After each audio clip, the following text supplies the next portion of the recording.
মুক্ত চিন্তার পথে ভিন্ন মননের খোঁজ, কমিউনিটি রেডিও যাদবপুর। আপনারা শুনছেন কমিউনিটি রেডিও যাদবপুর 90.8 মেগাহার্টজ। এই বেতার সম্প্রচারটি যাদবপুর বিশ্ববিদ্যালয়ের technical education quality improvement programme TEQIP-র অংশ। শুরু হচ্ছে আমাদের বিশেষ অনুষ্ঠান ম্যাটিক্স কৃষি পাঠশালা। এই অনুষ্ঠানে আমরা ভূমি সুরক্ষা এবং চাষবাসের নানান দিক নিয়ে আলোচনা করব। 90.8 কমিউনিটি রেডিও জেইউতে এই বিশেষ অনুষ্ঠান শুনবেন সপ্তাহে 3 দিন। সঙ্গে থাকবেন কৃষক এবং কৃষি বিশেষজ্ঞরা। ভারত সরকারের রাসায়নিক ও সার মন্ত্রকের উদ্যোগে এবং ম্যাটিক্স ফার্টিলাইজার অ্যান্ড কেমিক্যালস লিমিটেডের সহায়তায় অনুষ্ঠানটি সম্প্রচার করা হচ্ছে।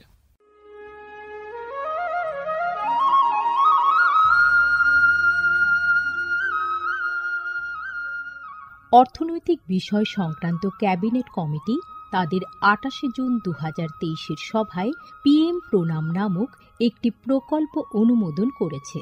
এই প্রকল্পের উদ্দেশ্য হল ধরিত্রী ও মৃত্তিকার পুনরুদ্ধার, পুষ্টি, উন্নতি সাধন এবং তা নিয়ে সচেতনতা বৃদ্ধি।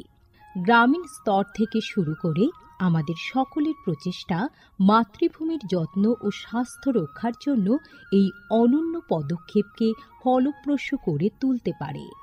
এই প্রকল্পের মূল লক্ষ্য হল কৃষিতে রাসায়নিক সার এবং কীটনাশকের অত্যধিক ব্যবহার দূর করা। বাড়তি ফলনের জন্য সার ও কীটনাশকের অতিরিক্ত ব্যবহার মাটিকে অসুস্থ করে তুলছে, কমিয়ে দিচ্ছে তার উৎপাদন ক্ষমতা। মাটির পুষ্টি আর সুরক্ষার জন্য প্রাকৃতিক অথবা জৈব সারের ভূমি পরীক্ষা ভিত্তিক সুষম ব্যবহার করা প্রয়োজন। পাশাপাশি দরকার জৈব ও প্রাকৃতিক চাষ পদ্ধতি এবং সম্পদ সংরক্ষণ প্রযুক্তি, যেমন সমন্বিত কৃষি ব্যবস্থা, ক্ষুদ্র সেচ, মালচিং, মাটির ক্ষতিকারক খনন না করা, ঘুরে ফিরে বিভিন্ন ফসলের চাষ ইত্যাদি। চাষবাসের এই টেকসই পদ্ধতিগুলো মাটির উর্বরতা বাড়াবে, পরিবেশ দূষণ কমাবে এবং দীর্ঘমেয়াদী উৎপাদনশীলতাকে শক্তিশালী করবে। সারের সুষম ব্যবহার শুধু মাটিই নয়, সার্বিকভাবে পরিবেশের স্বাস্থ্য রক্ষা করে।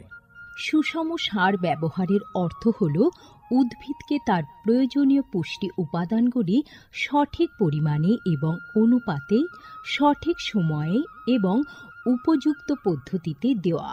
সংশ্লিষ্ট রাজ্য বিশ্ববিদ্যালয়গুলি ইতিমধ্যেই তাদের এলাকায় উৎপাদিত ফসলের প্রয়োজন অনুসারে এর ডোজগুলি নির্ধারণ করেছে। সঠিক মাত্রায় সার ব্যবহার করলে ফলন যেমন বাড়বে, তেমনি বাড়বে ফসলের গুণমান। ভালোভাবে পোষিত মাটিতে ফলানো ফল, শাকসবজি ও শস্য প্রয়োজনীয় পুষ্টিতে ভরপুর আর সুস্বাদু হয়। ফলনের বৃদ্ধি আর উন্নত গুণমান আমাদের কৃষকদের জন্য নিয়ে আসবে বেশি মুনাফাও। শুধু বেশি ফসল নয়, উন্নততর ফসল আমাদের লক্ষ্য।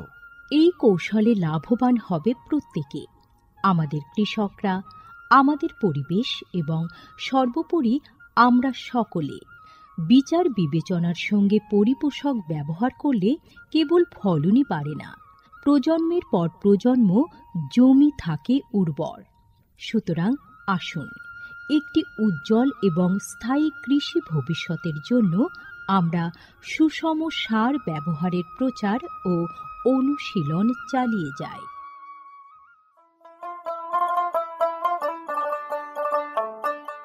বিকশিত ভারত সংকল্প যাত্রা বা VBSY এর একটি গুরুত্বপূর্ণ অংশ হল ভারত সরকারের সার বিভাগ দ্বারা PM প্রণাম স্কিম এবং কৃষিতে ড্রোন ব্যবহারের প্রচার। সারের সুষম ব্যবহার এবং ন্যানো সারের ব্যবহার নিশ্চিত করার কাজে সার বিভাগ বিভিন্ন সংস্থা ও মানুষকে নিযুক্ত করেছে, যেমন বিভিন্ন সার উৎপাদনকারী সংস্থা, প্রধানমন্ত্রী কৃষি সমৃদ্ধি কেন্দ্র বা PMKSK গুলি, ফিল্ড অফিসার এবং নোডাল অফিসারদের। VBSY এর একটি প্রধান দিক হল বিভিন্ন শস্য এবং গাছপালার ওপর ন্যানো এবং জল দ্রবণীয় সার স্প্রে করার কাজে ড্রোনের ব্যাপক ব্যবহার। এই উদ্যোগের ফলে ২৯টি রাজ্য ও কেন্দ্রশাসিত অঞ্চলের বিভিন্ন জেলায় হাজার হাজার ড্রোন প্রদর্শন হয়েছে। এই পদ্ধতিটি হাতে কলমে দেখিয়ে দেওয়ায় আধুনিক কৃষি প্রযুক্তি গ্রহণের সুবিধাগুলি মানুষের কাছে আরও স্পষ্ট ও বিশ্বাসযোগ্য হয়ে উঠেছে। এই জনসংযোগ কর্মসূচিগুলি দীর্ঘমেয়াদী কৃষি অনুশীলনের সুফল সম্পর্কে নাগরিকদের অবহিত করতে একটা বড় ভূমিকা পালন করেছে। সারা দেশ জুড়ে লক্ষাধিক দর্শক ড্রোনের প্রদর্শনী প্রত্যক্ষ করেছেন। প্রচলিত ইউরিয়ার চেয়ে ন্যানো ইউরিয়ার উপকারিতা বিষয়ে সচেতন হয়ে কৃষকরা ন্যানো সার প্রয়োগে গভীর আগ্রহ দেখিয়েছেন। এই কর্মসূচির আলাপ আলোচনায় উঠে এসেছে জৈব চাষের উপযোগিতা, যা প্রমাণ করে চাষের এই সব অনুশীলনগুলি নিয়ে কৃষকদের সচেতনতা। উৎসাহী কৃষকরা কৃষিতে ড্রোন প্রযুক্তির বিষয়ে আগ্রহ প্রকাশ করেছেন। এই আধুনিক কৌশলগুলির অর্থনৈতিক কার্যকারিতা কৃষকদের নতুন দিশা দেখিয়েছে, কৃষিতে এক স্থায়ী এবং সাশ্রয়ী পদ্ধতির পথ প্রশস্ত করেছে। মাননীয় প্রধানমন্ত্রী মহিলা কিষাণ ড্রোন কেন্দ্র চালু করেছেন। এটি মহিলা স্বনির্ভর গোষ্ঠীগুলিকে ড্রোন সরবরাহ করবে, যাতে তারা এই প্রযুক্তি ব্যবহার করে জীবিকা নির্বাহ করতে পারে। ভিবিএসওয়াই প্রোগ্রামের রূপায়ণে পিএমকেএসকেগুলি সক্রিয় ভূমিকা পালন করছে। একে অপরের সঙ্গে এই সহযোগিতাই আমাদের পাথেয়। বিকশিত ভারত সংকল্প যাত্রা শুধু একটি যাত্রা নয়, এটি ভারতীয় কৃষির দীর্ঘমেয়াদী এবং প্রযুক্তিগতভাবে উন্নত ভবিষ্যতের দিকে একটি গুরুত্বপূর্ণ পদক্ষেপ। যাত্রাপথে এটি জাতির কৃষিকে সম্পূর্ণ পুনর্নির্মাণ করা, উদ্ভাবনকে উৎসাহিত করা এবং সবার জন্য একটি সবুজ, আরও সমৃদ্ধ ভবিষ্যৎ নিশ্চিত করায় অঙ্গীকারবদ্ধ। ড্রোন প্রযুক্তি, ন্যানো সার এবং দীর্ঘমেয়াদী কৃষি অনুশীলনের প্রচারের মাধ্যমে এটি কেবল সচেতনতায় তৈরি করছে না, আরও সমৃদ্ধ এবং পরিবেশ বান্ধব ভবিষ্যতের জন্য নব প্রযুক্তিকে গ্রহণ করতে কৃষকদের অনুপ্রাণিত করছে। এই কৃষি বিপ্লবের গতি প্রকৃতি প্রত্যক্ষ করলে এটা স্পষ্ট হয় যে ভিবিএসওয়াই একটি বিকশিত, উন্নত এবং দীর্ঘজীবী ভারতের বীজ বপন করছে।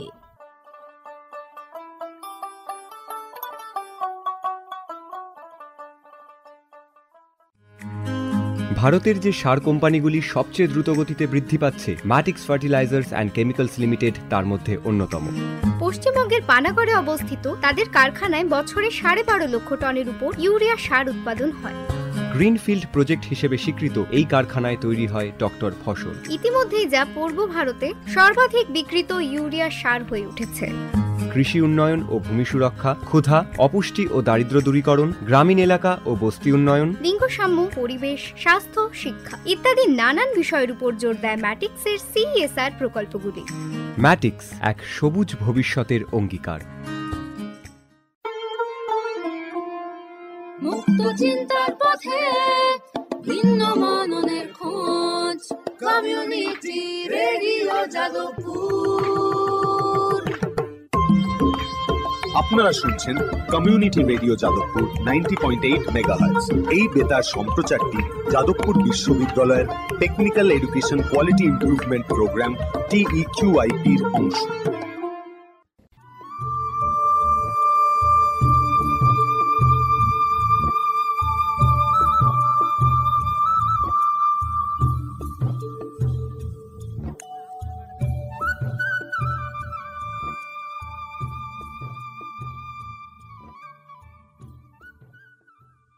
ম্যাটিক্স কৃষি পাঠশালায় আজকের বিষয় অসময়ে সবজি উৎপাদন। যে বিষয় নিয়ে আলোচনা করতে আমরা আজকে আমাদের সঙ্গে পেয়ে গেছি ডক্টর সৌরভ রায়কে, যিনি সহকারী অধ্যাপক এবং programme coordinator, department of agriculture, Brainware university. আচ্ছা, তো স্যার তাহলে প্রথমে যদি বলেন যে এই অসময়ে সবজি উৎপাদন, এই বিষয়টা এলো কিভাবে? দেখুন, অসময়ে সবজি উৎপাদন আর কিছুই না, এটাকে আমরা ইংলিশ টার্মিনোলজি বা যদি সবজি বিজ্ঞানের ভাষায় বলি তাহলে অফ সিজন ভেজিটেবল কাল্টিভেশন। আচ্ছা, তার সাথে সাথে এটাও বলে রাখা ভালো যে অসময়ে সবজি উৎপাদন, যেটা অফ সিজন ভেজিটেবল কাল্টিভেশন, এটা হচ্ছে ভেজিটেবল ফোর্সিং। আচ্ছা, ঠিক আছে, আমরা যে 7 রকমের হ্যাঁ ভেজিটেবল গার্ডেনিং সম্পর্কে জানি, হ্যাঁ, তার মধ্যে একটা হচ্ছে ভেজিটেবল ফোর্সিং। ফোর্সিং কথাটার মানে কি, মানে আমি কোনো কিছুতে বল প্রদান করছি, হুম, বাইরে থেকে কিছু বল প্রদান করা হচ্ছে। তো ভেজিটেবলকে কি করে আমি বল প্রদান করব? হুম, এক একটা ভেজিটেবলের এক এক রকম নর্মাল গ্রোয়িং সিজন আছে।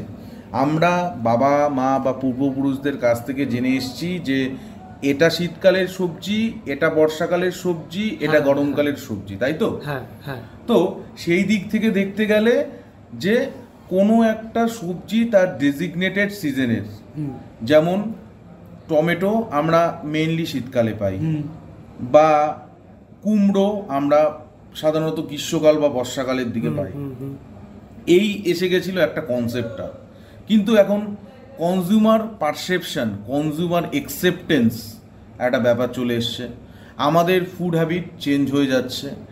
আমরা যেই লোকগুলো আগে ফুড গেইন, যেগুলো হচ্ছে দানা শস্য, সেগুলোর উপর আমাদের খাদ্য তালিকাটা সাজাতাম, সেই তালিকায় কিন্তু এখন দানা শস্যের পরিমাণ কমে গিয়ে সবজি ঢুকে যাচ্ছে। বেশ, কারণ দানা শস্য কেবলমাত্র কার্বোহাইড্রেট প্রদান করে, হুম, কিন্তু সবজি আমাদের এসেনশিয়াল মিনারেল, নিউট্রিয়েন্ট, তাছাড়া এরা সবজি হচ্ছে অ্যান্টিঅক্সিডেন্টের খনি। আচ্ছা, অ্যান্টিঅক্সিডেন্টগুলো কি, যারা হচ্ছে ফ্রি রেডিকেলগুলোকে স্ক্যাভেঞ্জ করার মাধ্যমে আমাদের শরীরকে টক্সিসিটির হাত থেকে রক্ষা করে। তাছাড়া ভেজিটেবলসে কিছু কিছু বায়োক্যাটালাইটিক উপাদান রয়েছে, বায়ো অ্যাক্টিভ কম্পাউন্ড, যেগুলো ভেজিটেবলসকে একটা আলাদা মাত্রা দিয়েছে আমাদের খাদ্য তালিকায় যুক্ত করার জন্য। বেশ, এরকম আমি একটা উদাহরণ যদি বলি, উচ্ছেতে একটা বায়ো অ্যাক্টিভ কম্পাউন্ড থেকে চেরাটিন, যেটা হচ্ছে লো গ্লাইসেমিক ইন্ডেক্স ওয়ালা একটা ফুড। কারণ হচ্ছে গিয়ে চিরাটিন হচ্ছে গিয়ে ইনসুলিনের অ্যাক্টিভিটিটাকে রেগুলেট করে এবং আমাদের শরীরকে ডায়াবেটিস থেকে মুক্ত রাখার জন্য সহযোগিতা করে। বা ক্যাবেজ, এর মধ্যে রয়েছে ইন্দোল কার্বিনল। আচ্ছা, বা ব্রোকলি, কেন খাবো আমরা সবুজ ফুলকপি, এর মধ্যে রয়েছে সালফেরোফেন। এগুলো হচ্ছে অ্যান্টি ক্যান্সারাস উপাদান, আচ্ছা, যা আমাদের শরীরকে ক্যান্সারের এই আক্রমণ থেকে কিন্তু প্রতিহত করতে ইমিউনিটি প্রদান করে। এর ফলে কিন্তু চাষি ভাইদেরও কি লাভ হচ্ছে? চাষি ভাইদের লাভ হচ্ছে, চাষি ভাইরা কিন্তু অসময়ে বা ইয়ার রাউন্ড একটা সবজির সাপ্লাই দিয়ে তারা কিন্তু একটা বাজার দর কিন্তু পাচ্ছে, ভালো বাজার দর পাচ্ছে। যেমন দেখবেন শীতকালে যদি টমেটোর দাম ধরি যে 10 থেকে 20 টাকা যদি কেজি হয়, লাস্টের দিকে যদি একটা মেন সিজনের ক্রপ বলি, তাহলে সেটা আর্লি ক্রপ বা যদি অসময়ে করে, তাহলে কিন্তু 500 গ্রামের দাম কিন্তু 30 টাকা হয়ে যায়। বা বাঁধাকপির কথা যদি বলি, সিজনের লাস্টের দিকে বাঁধাকপি যখন চাষ হয়, তখন বাঁধাকপি কিন্তু 3 টাকা কেজিতেও আমরা বাঁধাকপি পাই। কিন্তু এখন বাঁধাকপির কেজি দেখুন মার্কেটে, সেটা কিন্তু আকাশ পাতাল তফাৎ। তো এই অসময়ে সবজি উৎপাদনের মাধ্যমে কিন্তু কৃষক কিন্তু একটা অর্থনৈতিকভাবে কিন্তু একটা দৃঢ়তা প্রদান করা যাচ্ছে এই অসময়ে সবজি চাষের মাধ্যমে। এবার জানাতে গেল যে এটা কেন এলো বা কেন এর প্রয়োজনীয়তা আছে, কিন্তু আমি চাইলে পরে তো ধরুন বর্ষাকালে, সেখানে আমি তো গ্রীষ্মকালে সবজি উৎপাদন করতে গেলে কিছু কিছু সমস্যার তো সম্মুখীন হতে হবেই।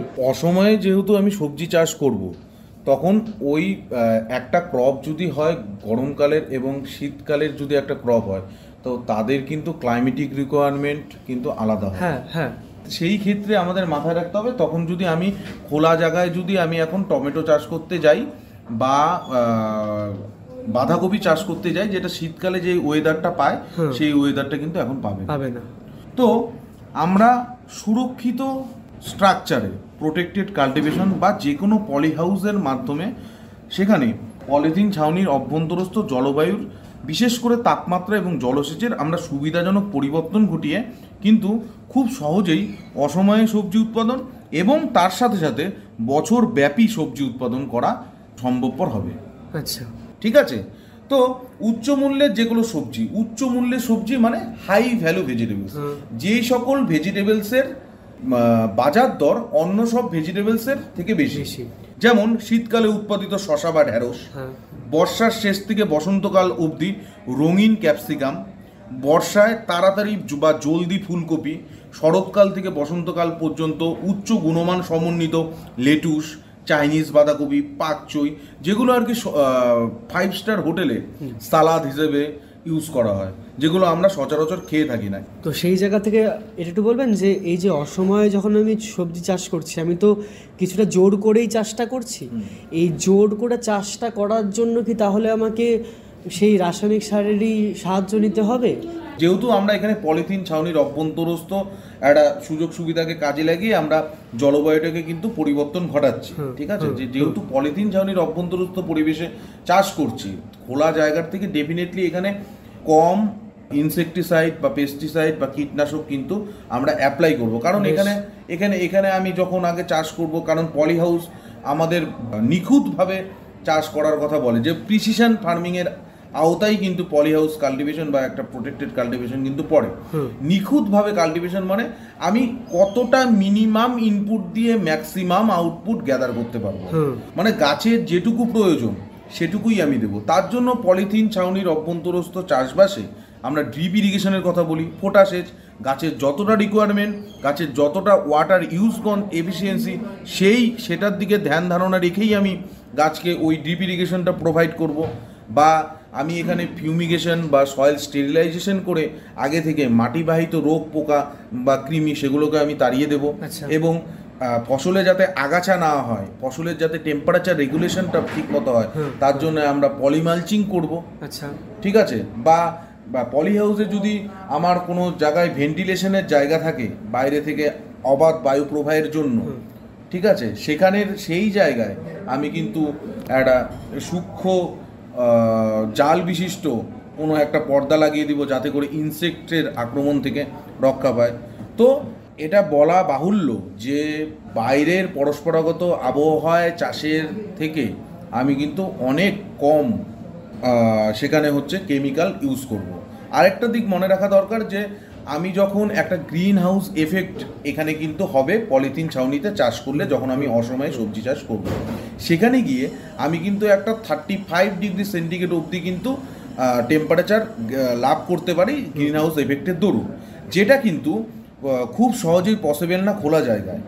তো এই 35 ডিগ্রি সেন্টিগ্রেড টেম্পারেচার যদি আমি অ্যাটেইন করতে পারি, যেসব ক্রপের ম্যাচুরিটিতে বা যেসব ক্রপের রাইপেনিং প্রসেসে এই 35 ডিগ্রি সেন্টিগ্রেড তাপমাত্রা দরকার, তাহলে এদের রাইপেনিংটা বা ফল ধরাটা বা ফলের পাকার ব্যাপারটা সেটা কিন্তু খুব সহজেই কিন্তু আমরা অ্যাটেইন করতে পারি এই টেম্পারেচারে, যেটা বাইরে কিন্তু পসিবল না। বাইরে আমরা কি দিয়ে করাই তখন? যে কোনো পিজিআর এর হেল্প নেই, প্ল্যান গ্রোথ রেগুলেটর, আর প্ল্যান গ্রোথ রেগুলেটর মানেই কেমিক্যাল। তো কিছু কিছু প্রিন্সিপালের উপর ভিত্তি করে কিছু কিছু মূলনীতি রয়েছে পলিথিনের অভ্যন্তরস্থ চাষের ক্ষেত্রে বা অসময়ে সবজি উৎপাদনের ক্ষেত্রে, যেগুলো কিন্তু রাসায়নিক ব্যতি রেখে আমাদের কিন্তু সবজি চাষে কিন্তু সাহায্য করে। আর এটা আমাদের মাথায় রাখা দরকার, ইউনাইটেড নেশনসের 2030 সাল অবধি কিন্তু সাস্টেনেবল ডেভেলপমেন্ট গোল, সেটা গোল 2 চলছে। এটার মূল নীতি হচ্ছে 2030-এর মধ্যে আমরা কিন্তু ম্যাল নিউট্রিশনকে ওয়ার্ল্ড থেকে কিন্তু দূরীকরণের একটা প্রচার চালানো হচ্ছে, এবং সেটা সম্ভব একমাত্র year round supply of vegetables দিয়ে, অফ সিজন ভেজিটেবলস দিয়ে, হাই ভ্যালু ভেজিটেবলস দিয়ে। কারণ সিরিয়ালস কার্বোহাইড্রেট প্রদান করছে, কিন্তু আমাদের খাদ্যের ডায়েটে যদি আমরা সবজি না রাখি, তাহলে কিন্তু আমাদের সেই এসেনশিয়াল মিনারেল, এসেনশিয়াল নিউট্রিয়েন্ট এবং বায়োঅ্যাক্টিভ কম্পাউন্ডগুলো কিন্তু আমাদের পাওয়া সম্ভব না। কারণ আমাদের আরেকটা পরিসংখ্যান মাথায় রাখতে হবে যে ম্যাল নিউট্রিশনের কিন্তু দুটো কম্পোনেন্ট আছে, একটা হচ্ছে এক্সেস নিউট্রিশন আর একটা হচ্ছে লো নিউট্রিশন। লো নিউট্রিশন বলতে যেগুলো হচ্ছে গিয়ে আমাদের যেই ওয়েস্টিং, স্টান্টিং গ্রোথ এগুলো, আর এক্সেস নিউট্রিশনের মধ্যে ওবেসিটি। কিন্তু আমাদের ম্যাল নিউট্রিশনের কম্পোনেন্ট হিসেবে কিন্তু ওভার নিউট্রিশন কিন্তু এখন দায়ী হয়ে যাচ্ছে, কারণ আমরা অনেকেই ওবেসিটিতে ভুগছি। আর এই ওবেসিটির সমস্যাটা যদি আমাদের কিন্তু কার্বোহাইড্রেট সবসময় মনে রাখতে হবে যে ভেজিটেবলস হচ্ছে একমাত্র সোর্স যেখানে অল ওভার 0.1% ফ্যাট থাকে, কিন্তু প্রোটিন এবং অন্যান্য এসেনশিয়াল ভিটামিন, মিনারেল, অ্যান্টিঅক্সিডেন্ট এগুলো বেশি থাকে। সেই দিয়ে কিন্তু আমরা মিটিগেট করতে পারবো আমাদের খাদ্য প্রক্রিয়াকে, আমাদের ম্যাল নিউট্রিশনের ব্যাপারটাকে। আচ্ছা, এটা তো গেল স্যার ভালো দিকগুলো, কিন্তু এই যে আমরা যে জোর করে ধরুন অফ সিজনে অসময়ে আমরা যে সবজি তৈরি করছি, এবং সবজিটা তৈরি করার পরে এর কি কোনো সাইড এফেক্টও চলে আসছে? না, দেখুন, একটা জিনিস মাথায় রাখতে হবে, আমি যদি বেগুন যদি আমি চাষ করি বাইরের খোলা অবস্থায়, তাহলে আমার একটা জিনিসের মধ্যে পোকা কিন্তু একে খুব এফেক্ট করে, সেটা হচ্ছে গিয়ে ফ্রুট অ্যান্ড শুট বোরার। আচ্ছা, তো সেটাকে চাষি কি করে, চাষি যখন এটা হচ্ছে ফলটাকে এফেক্ট করে, তো আর ব্রিঞ্জালের বা বেগুনের হচ্ছে গিয়ে মার্কেটিং পার্ট মানে ইকোনমিক পার্টটা কিন্তু ফলকে বেশি এফেক্ট করে। তো এর থেকে বাঁচতে যখন ফলটা ধরে যায়, বেগুনের ফ্রুট যখন মার্কেটিং ম্যাচুরিটিতে চলে আসে, ঠিক আছে, এক একটা বেগুনের এক এক রকম মার্কেটিং ম্যাচুরিটি স্টেজ আসবে। তো সেই স্টেজে কিন্তু চাষি কিন্তু যথেচ্ছভাবে ওই এফএসবিকে নিয়ন্ত্রণ করার জন্য পেস্টিসাইড কিন্তু স্প্রে করছে। আচ্ছা, কিন্তু এখন যদি আমি সেই প্রোটেক্টেড কাল্টিভেশনে সেটাকে চাষ করি, ঠিক আছে, সেই চাষ করলে কিন্তু সেখানে এফএসবি ইনফেস্টেশনের পরিমাণ কম হবে, কারণ জায়গাটা আবদ্ধ। আচ্ছা, তো তাহলে পরে একটু বলবেন যে এই যে অসময়ে আমরা যে সবজি চাষ করছি, মোটামুটি আমরা তো প্রায় সব সবজি চাষ করতে পারি, কিন্তু আপনি যদি কয়েকটা উদাহরণ দিয়ে বলেন যে এই সবজি চাষ করলে পরে এই আয় এই ব্যয় হতে পারে এবং সেখান থেকে আমার লাভ্যাংশ এই আসতে পারে, সেটা যদি একটু বলেন, তারপরে যারা শুনছে তাদের হয়তো একটু বুঝতে সুবিধা হবে যে কিভাবে কাজটা করা হবে বা কেন করবে তারা এই কাজটা। ঠিক আছে, আমি একটা 1000 বর্গমিটার স্কোয়ারে মাঝারি খরচায় যদি পলি হাউসে আমি বর্ষার শেষ থেকে বসন্তকাল অবধি যদি রঙিন ক্যাপসিকামের কথাই বলি, যেটা হচ্ছে কি একটা high value of season vegetables, তো পলি হাউস পরিষ্কার মানে এক্সিস্টিং যার পলি হাউস আছে সেই পলি হাউস পরিষ্কার এবং ডিসইনফেস্টেশন করা মানে জীবাণুমুক্ত করাতে খরচ যদি আমি ধরে নিই 3000 টাকা। বেশ, 1000 বর্গমিটার পলি হাউসে আমি ট্রান্সপ্ল্যান্টেড ক্রপ হিসেবে 2400টা চারা কিন্তু আমি অ্যাকোমোডেট করতে পারবো। আচ্ছা, সেই 2400টা চারা তৈরির খরচ আমি ধরে নিলাম 5000 টাকা। বেশ, 2000 কেজি যদি আমি গোবর সার থাকে তাহলে কিন্তু 2000 টাকা সেখানে আমি খরচটা ধরে নিচ্ছি। সার বা অনুখাদ্যতে আমি খরচ ধরে নিচ্ছি 1200 টাকা। ঠিক আছে, আবার ফসল সুরক্ষার যেসব খরচপাতি রয়েছে, যদি আমি স্টিকি ট্র্যাপ লাগাই বা কিছু কিছু যদি কেমিক্যাল যদি আমি ইউজ করি ফসল সুরক্ষার জন্য, ঠিক আছে, সেটার জন্য আমি খরচ দিচ্ছি 3000 টাকা। ঠিক আছে, এবার তারপর হচ্ছে গাছ যখন বড় হতে থাকবে, গাছেকে স্টেকিং বা একটা ঠেকা প্রদান করার জন্য যে খরচটা সেটাকে আমি ধরে নিচ্ছি 1200 টাকা। ঠিক আছে, এবার বিদ্যুতের খরচ যদি দিনে 2 ঘন্টা করে আমার বিদ্যুৎ সেখানে সাপ্লাই করতে হয় পলি হাউসে, তার খরচ আমি ধরে নিচ্ছি 2000 টাকা। এবং কৃষি শ্রমিকের একটা আনুমানিক খরচ ধরে নিলাম 30,000 টাকা এবং অন্যান্য খরচ ধরে নিচ্ছি 2000 টাকা। তাহলে গড় উৎপাদন আমি যদি আমি আমাদের রিকমেন্ডেড পদ্ধতি ফলো করি তাহলে 1000 বর্গমিটার পলি হাউস থেকে আমি 6000 কিলোগ্রাম ফলন পাবো। বেশ, সে কালো ক্যাপসিকাম হোক, হলুদ ক্যাপসিকাম হোক, লাল ক্যাপসিকাম হোক। আর যদি মোট বিক্রিত মূল্য আমি 50 টাকা প্রতি কেজি হিসেবে ধরি, তাহলে 6000 কেজি থেকে আমি টাকা পেতে পারি 3 লাখ টাকা। আচ্ছা, 3 লাখ টাকা। আর আমার মোট উৎপাদন খরচ হয়েছিল কিন্তু 49,400 টাকা। ঠিক আছে, এবার পলি হাউস তৈরিতে কোনো কৃষকের খরচ যদি আমি এখানে ধরে নিই, পলি হাউস তৈরিতে কৃষকের যে খরচ হয়েছে গভর্নমেন্টের সাবসিডি বাদ দিয়ে, তাহলে সেটাকে যদি সুদ সহ 5 বছরের গড়ে ধরি, তাহলে সেখানে আমি ধরলাম 1,20,000 টাকা খরচ হয়েছে। তাহলে ক্যাপসিকাম চাষ থেকে মোট লাভ্যাংশ দাঁড়াবে 1,30,600 টাকা। তো এরপরে আবার মে থেকে আগস্ট মাসে, এটা আমি বললাম সেপ্টেম্বর থেকে মার্চ অবধি।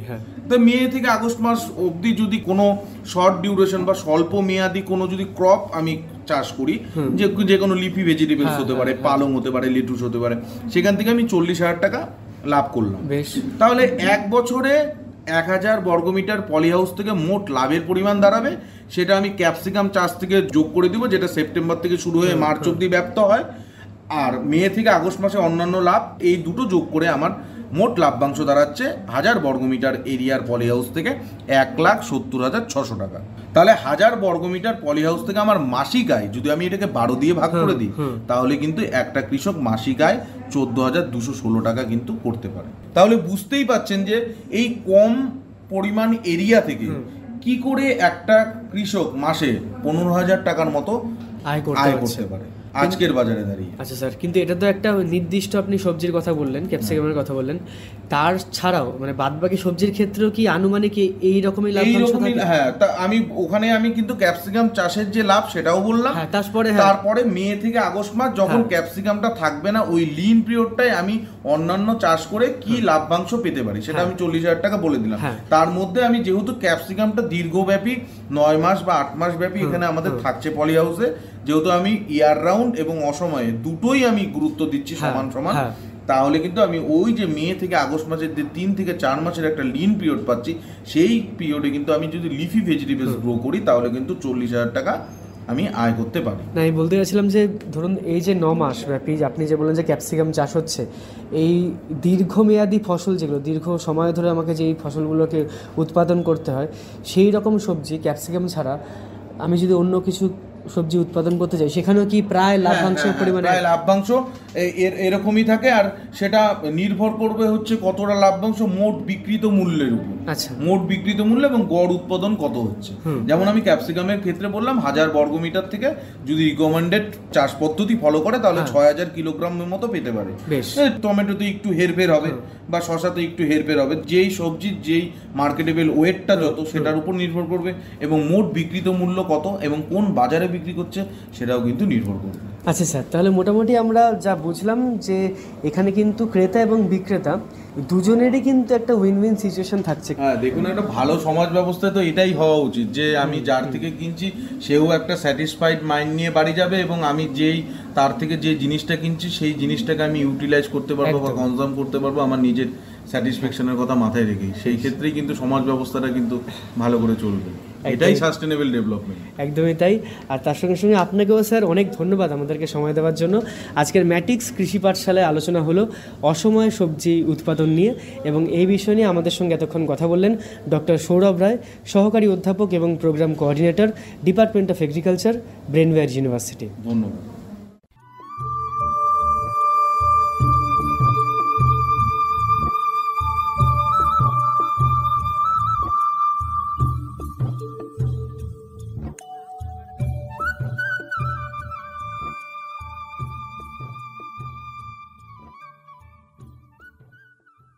এতক্ষণ শুনলেন আমাদের বিশেষ অনুষ্ঠান ম্যাটিক্স কৃষি পাঠশালা।